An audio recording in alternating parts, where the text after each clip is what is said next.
Ketika kita sudah lulus dalam sabar menjalankan perintah, mana ada lagi sesuatu yang lebih berat di balik itu? Mana yang lebih berat? Menjalankan perintah atau meninggalkan maksiat? Pertanyaannya, apakah setiap orang yang sudah taat dalam perintah, ia bisa sekaligus meninggalkan larangan? Masih banyak enggak orang yang rajin sholat tapi masih rajin bergunjing? Masih banyak enggak orang yang rajin sholat tapi suka berbohong? Masih ada enggak orang yang rajin sholat tapi masih suka menipu? Sholatnya ketaatan, menipunya kemaksiatan. Sholatnya adalah ketaatan, bohongnya kemaksiatan. Sholatnya adalah ketaatan, kemudian gosipnya adalah kemaksiatan. Sementara idealnya adalah selaras antara ketaatan dengan meninggalkan kemaksiatan. Sehingga Allah Subhanahu wa taala menegaskan apa yang sering kita dengar, salat itu sebetulnya adalah membentengi dirimu untuk tidak jatuh kemaksiatan. Itu salat. Tetapi karena kita belum sabar meninggalkan maksiat, akhirnya ibadah yang sudah biasa kita lakukan tidak berbuah kepada apa yang menjadi esensi terhadap ketaatan sendiri, menjauhkan kita dari berbagai dosa. Aqimis salat, innas salata tanha 'anil fahsya'i wal munkar. Salatmu itu hakikatnya adalah bukan gerak sujudmu saja, bukan gerak rukukmu saja, bukan ketika engkau tegak berdiri kepada Allah. Tidak itu sebetulnya saja, itu syariatnya. Tetapi kemudian hakikat yang harus muncul dari ibadah salatmu adalah engkau terpelihara dari berbagai maksiat dan dosa.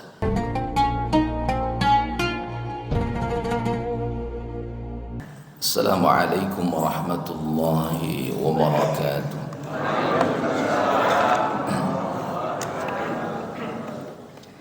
Alhamdulillahilladzi hamdan katsiran thayyiban mubarakan fihi. Asyhadu an la ilaha illallah wahdahu la syarika lah wa asyhadu anna Muhammadan abduhu wa rasuluhu la nabiyya ba'dah. Rabbi israh li sadri wa yassir li amri wahlul 'uqdatam min lisani yafqahu qawli.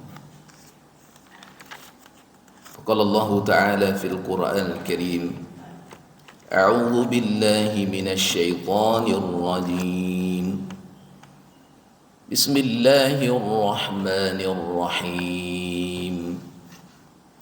Ya ayyuhalladzina amanu ista'inu bis-sabri was-salah.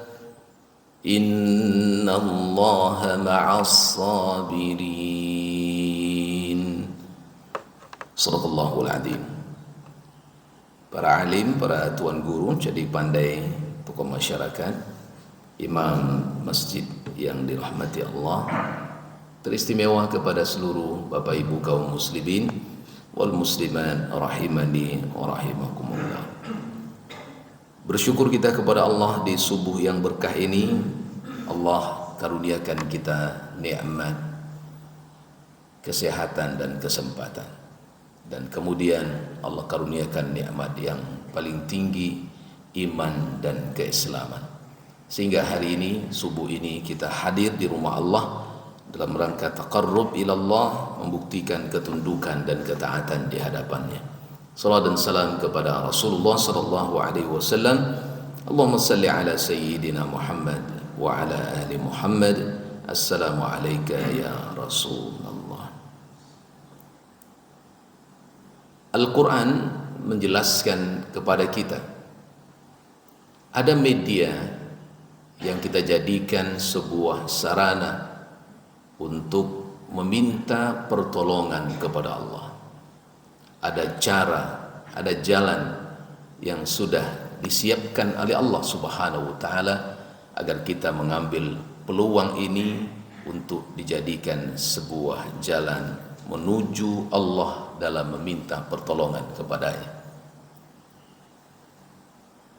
Dua jalan atau dua media itu adalah Yang pertama disebut melalui salat, melalui sabar. Yang kedua disebut melalui salat. Al-Quran menyebutkan dalam surah Al-Baqarah 153 yang tadi kita bacakan, A'udzu billahi minasyaitonir rajim, ya ayyuhalladzina amanu ista'inu bis-sabri was-salah innallaha ma'as-sabirin. Ya ayyuhal mu'minuna utlubul auna minallahi fi kulli umurikum. Yang diseru adalah orang-orang yang beriman agar kemudian kita meminta kepada Allah agar Allah menolong kita dalam semua urusan yang kita lakukan, dalam semua keadaan yang terjadi dalam kehidupan kita. Karena tidak ada zat yang maha memberikan pertolongan kecuali adalah Allah. Maka Allah subhanahu wa ta'ala mendidik kita orang-orang yang beriman ini agar tidak salah menggunakan jalan untuk minta pertolongan. Maka jalannya sudah disiapkan oleh Allah subhanahu wa ta'ala. Yang pertama adalah kesabaran kita. Yang kedua adalah salat yang kita tunaikan. Lalu di ujung ayat Allah mengatakan innallaha ma'as sabirin. Sesungguhnya Allah beserta orang-orang yang bersabar. Kenapa Allah mengatakan bersama orang-orang yang bersabar? Karena sabar itu bukan perkara yang mudah. Tapi sabar itu adalah perkara yang amat sulit dan berat untuk kita lakukan. Ketika kita sampai di level orang-orang yang bersabar, maka kemudian Allah menyatakan bahwa Allah itu sendiri yang akan bersama dengan kita. Ma'iyatullah, kebersamaan Allah itu akan berserta dengan orang-orang yang bersabar, karena ia telah lulus dalam semua apa yang diujikan oleh Allah dan ia mampu mengembalikannya hanya kepada Allah subhanahu wa ta'ala. Maka Allah mengatakan, aku bersamamu, innallaha ma'as sabirin. Sesungguhnya aku, kata Allah, bersama orang-orang yang bersabar. Kaum muslimin, Bapak Ibu yang dimuliakan Allah subhanahu wa ta'ala, pada subuh kali ini kita lebih khususkan pembahasan itu dalam bab apa saja kita harus mesti bersabar. Dalam bab apa saja kita harus mesti bersabar. Bapak Ibu yang dimuliakan Allah subhanahu wa ta'ala, para ulama menjelaskan setidaknya ada 3 kesabaran yang mesti harus kita buktikan dalam kehidupan ini. 3 keadaan ini harus dijalankan dengan sabar yang luar biasa. Yang pertama adalah as-sabru ala ta'ah, kesabaran dalam taat. Yang kedua adalah as-sabru ala tarkil ma'asi, kesabaran dalam meninggalkan maksiat. Yang ketiga adalah as-sabru anil masaib, kesabaran dalam menghadapi berbagai ujian atau musibah. Yang pertama adalah as-sabru ala ta'ah, kesabaran dalam taat. Betulkah sabar itu butuhkah taat itu membutuhkan sabar? Datang ke masjid subuh kali ini butuh sabar enggak? Butuh. Kenapa butuh sabar?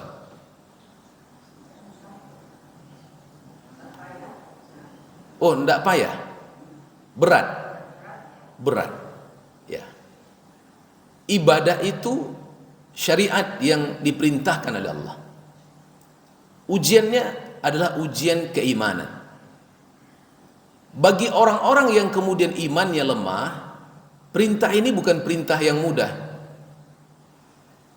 Dan bagi kita yang kemudian menterbiah keimanan selalu kepada Allah, terkadang juga digoncang oleh hawa nafsu. Ada titik kemalasan kita muncul ketika kita mau ke masjid. Ada titik kemalasan kita muncul ketika hendak baca Quran. Ada titik kemalasan kita muncul ketika hendak bersedekah. Itu tantangan batin yang menyelinap dalam kalbu kita.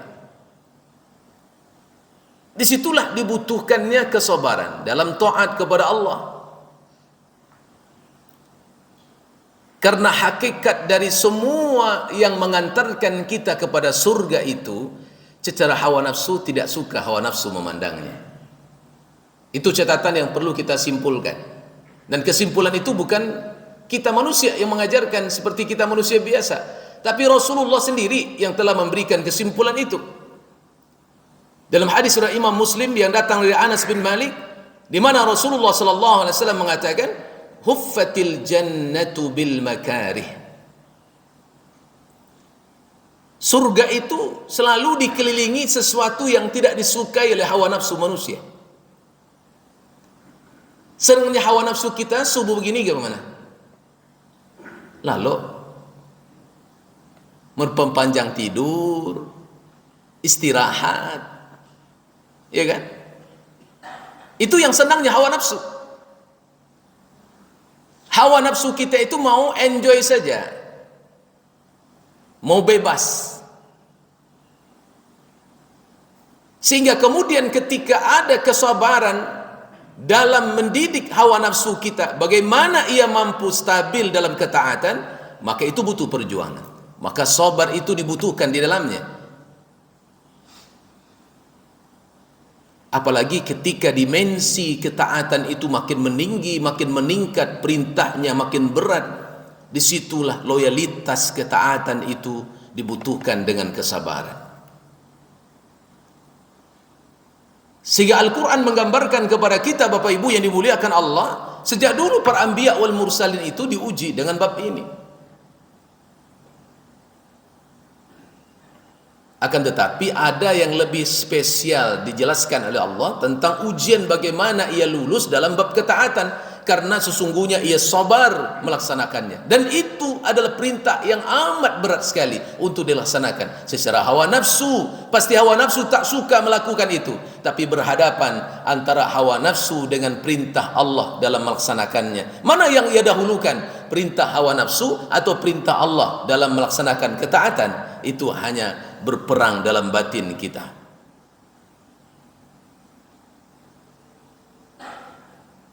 Ya bunayya inni ara fil manam azbahuka fanzur madza tara ya abati if'al ma tu'mar satajiduni insya'allahu minas sabirin. Ketika Ibrahim alaihissalam, yang cerita itu sudah begitu lazim kita dengarkan ketika masuk bulan Zulhijjah kemarin, dijelaskan para guru-guru kita, ketika Nabi Ibrahim alaihissalam bermimpi untuk menyembelih sang anak, kemudian ia mengatakan, minta pendapat bagi kepada sang anak, fanzur madza tara, pendapatmu gimana sayang? Lalu anaknya mengatakan, ya abatif al ma tu'mar satajiduni insyaallahu minas sabirin. Wahai ayah, enggak usah kau cemas, enggak usah kau ragu, enggak usah bimbang ayah, laksanakan saja. Kalau itu perintah Allah, buat. Satajiduni insyaallahu minas sabirin, engkau akan dapatkan aku menjadi orang yang sabar dalam melaksanakan perintah ini. Sabar itu tidak meragukan sedikit pun bahwa syariat yang diperintahkan itu bukan sesuatu yang datang karena hawa nafsu, tetapi syariat itu datang sesuatu yang dia lihat itu adalah kemenangan dan kejayaan ketika ia mampu melaksanakannya, bukan kekalahan. Maka Bapak Ibu yang hadir hari ini pemenang-pemenang semua nih, insyaallah ya. Pemenang yang kemudian membersihkan diri kita dari penyakit munafik. Kan iya Pak? Kan orang-orang munafik yang kemudian tidak mau datang subuh ke ke masjid.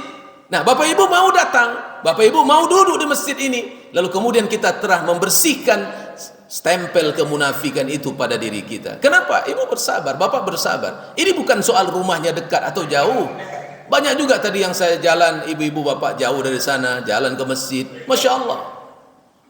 Karena kesabaran dan kerinduannya untuk membuktikan ketaatan itu, kemudian itulah yang membuat dia begitu nikmat melaksanakan perintah. Terbayang nggak sama kita tantangan yang hebat dalam syariat yang berlaku pada Ibrahim dan keluarganya ini? Berat itu. Inni ara fil manam azbahuka fanzur madza tara. Aku disuruh Allah, hai anakku, harus menyembelih engkau sayang. Kok tibu dia awak nak kan taluk. Baik Ibu. Hah? Berlaku pula syariat itu seperti itu sampai akhir zaman, siapa yang sanggup? Kalau anak Ibrahim itu banyak, mungkin ada pertimbangan logika akalnya. Anak ini sudah lama dirindukan. Anak ini akan menjadi pewaris menerus kepada generasi Ibrahim alaihissalam. Itu pula yang disuruh sembelih. Di saat puncak indahnya kasih sayang yang muncul dari seorang ayah kepada seorang anak, yang berharap anak ini menjadi harapan yang besar ke depannya. Di saat itu Allah uji dia. Hei Ibrahim, apakah engkau bersabar melaksanakan perintahku? Maka orang yang bersabar dalam melaksanakan ketaatan kepada Allah, inilah orang-orang yang membangun loyalitas kecintaannya kepada Allah Subhanahu wa taala, yang mampu menyampingkan hawa nafsu yang menghalangi dia untuk tidak melaksanakan, lalu kemudian dia mampu mematahkan hawa nafsunya dengan memenangkan diri dalam kesabaran taat yang dia buat. Berat Bapak Ibu. Berulang kali saya contohkan, jangankan menyembelih anak seperti Ibrahim, kita nak baca Quran aja borek. Bapak Ibu, sehingga guru saya mengatakan, kalau kamu sulit mengantuk, peganglah Quranmu. Kalau kau sulit menahan kantuk, peganglah handphonemu. Itu guru saya bilang gitu. Coba Bapak Ibu ngaji, coba enggak ngantuknya? Tapi coba mengantuk, pegang handphone, hilang enggak kantuk?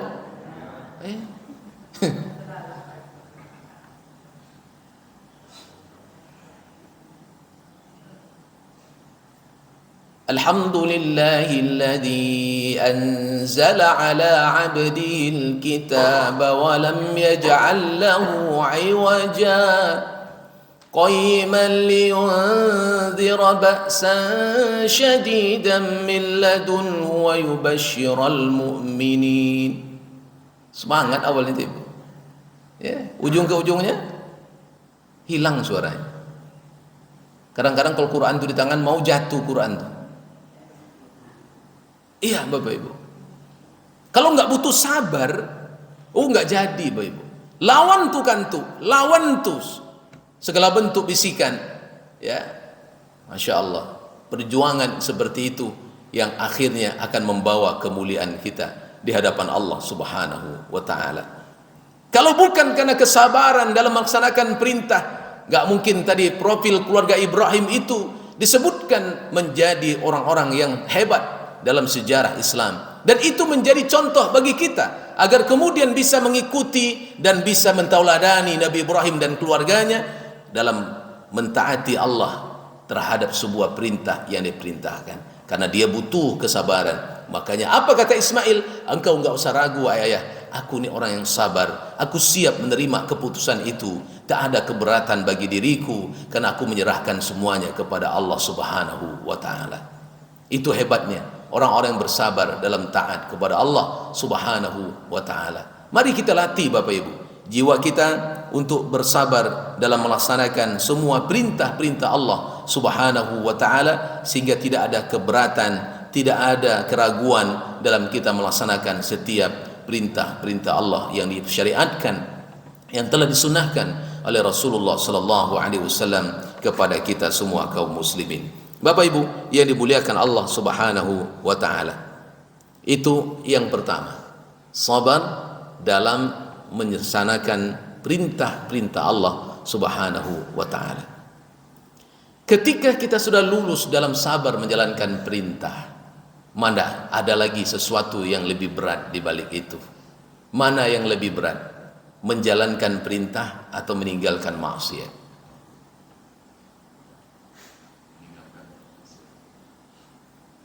Mana yang lebih berat? Menjalankan perintah ketaatan atau meninggalkan dosa kemaksiatan? Pertanyaannya, apakah setiap orang yang sudah taat dalam perintah, ia bisa sekaligus meninggalkan larangan? Masih banyak enggak orang yang rajin sholat tapi masih rajin begunjing? Di mana? Masih banyak enggak orang yang rajin sholat tapi suka berbohong? Masih ada enggak orang yang rajin sholat tapi masih suka menipu? Sholatnya ketaatan, menipunya kemaksiatan. Sholatnya adalah ketaatan, bohongnya kemaksiatan. Sholatnya adalah ketaatan, kemudian gosipnya adalah kemaksiatan. Sementara idealnya adalah selaras antara ketaatan dengan meninggalkan kemaksiatan. Sehingga Allah Subhanahu wa taala menegaskan apa yang sering kita dengar, salat itu sebetulnya adalah membentengi dirimu untuk tidak jatuh ke maksiatan. Itu salat. Tetapi karena kita belum sabar meninggalkan maksiat, akhirnya ibadah yang sudah biasa kita lakukan tidak berbuah kepada apa yang menjadi esensi terhadap ketaatan sendiri, menjauhkan kita dari berbagai dosa. Aqimis salat, innas salata tanha 'anil fahsya'i wal munkar. Salatmu itu hakikatnya adalah bukan gerak sujudmu saja, bukan gerak rukukmu saja, bukan ketika engkau tegak berdiri kepada Allah. Tidak itu sebetulnya saja, itu syariatnya. Tetapi kemudian hakikat yang harus muncul dari ibadah salatmu adalah engkau terpelihara dari berbagai maksiat dan dosa. Inilah beratnya perjuangan kita. Perjuangan kita tidak hanya 1 jam di masjid ini, Bapak Ibu. Kalau di masjid orang soleh biasa, Bapak Ibu, di masjid 1 jam ini kita duduk, kita soleh, itu biasa. Karena masjid ini memang tempat orang-orang soleh. Tapi kalau sudah berada di luar masjid, kita tetap soleh, itu luar biasa. Banyak orang yang di masjidnya soleh, di luar masjid basalah segera juga, hilang soleh, ya kan? Kadang-kadang mohon maaf gitu ya, tiba di masjid ibu-ibunya Masya Allah seperti ahli surga, jilbabnya bagus, telokuangnya dalam. Tiba di luar hilang telokuang.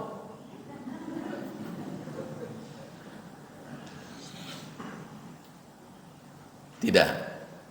Maka sabar dalam meninggalkan maksiat jauh lebih berat. Sehingga Nabi SAW tadi mengatakan, kita lanjutkan tadi apa yang dikatakan Nabi, huffatil jannatu bil makarih wa huffatin naru bisyahawat. Sementara neraka itu, kata Nabi SAW, selalu dihiasi dengan jalan yang disenangi hawa nafsu. Salat suka lalai, hawa nafsu suka. Nggak mau baca Quran, nafsu suka. Nggak mau ke masjid, hawa nafsu suka. Apalagi yang berbaur, ada kenikmatan duniawi di situ, hawa nafsu suka. Kaya dengan instan, hawa nafsu suka. Bekerja keras dalam yang halal, hawa nafsu tak suka. Ibu-ibu, jadi kalau ada orang kemudian ingin kaya dengan instan, sehingga dia tidak memulihkan halal dan haram, hawa nafsu suka. Tapi kalau ada orang bekerja keras, mungkin peras keringat, banting tulang, dan dia tetap menjaga agama Allah, dia kemudian dari nol betul, dari bawah berjuang, itu hawa nafsu tak suka. Ya, hawa nafsu sukanya sesuatu yang instan, dan dia tumbuh sesaat dan begitu cepat, walaupun jalannya tidak halal dan Allah tidak ridha, itu hawa nafsu suka. Maka banyak orang tertipu dengan cara seperti itu. Ya, ingin instan. Termasuklah apa yang bersebar hari ini, judi online. Instan enggak? Instan apa? Maka banyak orang suka. Banyak. Hawa nafsu suka. Ya. Ini fenomenal yang terjadi dalam kehidupan kita. Oleh karena itu Bapak Ibu yang dimuliakan Allah Subhanahu wa taala, maka perjuangan untuk kemudian memerdekakan diri dari penjara hawa nafsu itu adalah perjuangan yang membutuhkan kesabaran yang tinggi di hadapan Allah Subhanahu wa taala.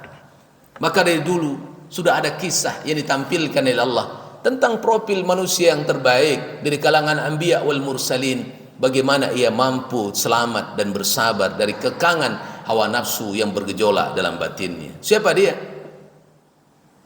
Nabi Yusuf alaihissalam. Terakhir yang ketiga, as-sabru anil masaib. Deretan kehidupan perjalanan waktu yang Allah bentangkan dalam hidup kita nggak akan pernah sepi dari ujian. Macam-macam Bapak Ibu. Allah sudah memberikan satu pernyataan yang begitu sangat tegas dan memastikan itu akan terjadi. Ya, walanabluwannakum bisyai'im minal khawfi wal ju'i wa naqsim minal amwal wal anfus wath thamarat. Itu pakai lam taukid, pakai nun taukid. Kata ulama menunjukkan kepastian mutlak bahwa Allah tidak akan pernah ya menjadikan hidup ini tanpa ujian. Musibah itu akan terjadi. Maka tugas kita sabar. Maka selalulah kajian kalau ada meninggal, ada mendapat ujian begini, kalimat yang paling menyejukkan batin adalah sabar. Maka kalimatnya inna lillah, kemudian qadarallahu ma syaa fa'al, itu diajarkan Nabi. Ada dua kalimat kalau dia meninggal, qad inna lillahi wa inna ilaihi rajiun. Kalau musibah-musibah yang lain, kehilangan atau kemudian dia terjatuh, bisa dibaca qadarallahu ma syaa fa'al. Allah mentakdirkan sesuai dengan kehendaknya, apa yang dikehendaki terjadi dengan keinginan Allah Subhanahu wa taala. Maka mengembalikan itu dengan kepada Allah itu adalah sabar yang luar biasa. Berat ini Bapak Ibu. Ya kan? Kita bisa menghibur orang, sabar ya Bu, sabar ya Bu. Suaminya meninggal. Ya kan? Sabar ya Bu, anaknya meninggal. Sabar ya Bu, orang tuanya pergi. Bisa kita sampaikan. Tapi yang diuji bertarung dalam peperangan batin yang hebat. Maka dikala itu dia mampu bersabar, Allah akan memuji mereka. Wajar Allah mengatakan ulaika alaihim salawatum min rabbihim wa rahmah wa ulaika humul muhtadun. Orang sabar musibah ini mendapatkan ulaika alaihim salawatum min rabbih. Dia mendapatkan pujian dari Allah. Yang kedua mendapatkan rahmah, yang ketiga ia mendapatkan hidayah. Siapa profil yang luar biasa diceritakan Allah dalam Quran sabar dan musibah ini? Yang terkenal sisanya adalah Nabi Ayub alaihissalam. Subhanakallahumma wa bihamdika asyhadu an la ilaha illa anta astaghfiruka wa atubu ilaik. Assalamualaikum warahmatullahi wabarakatuh.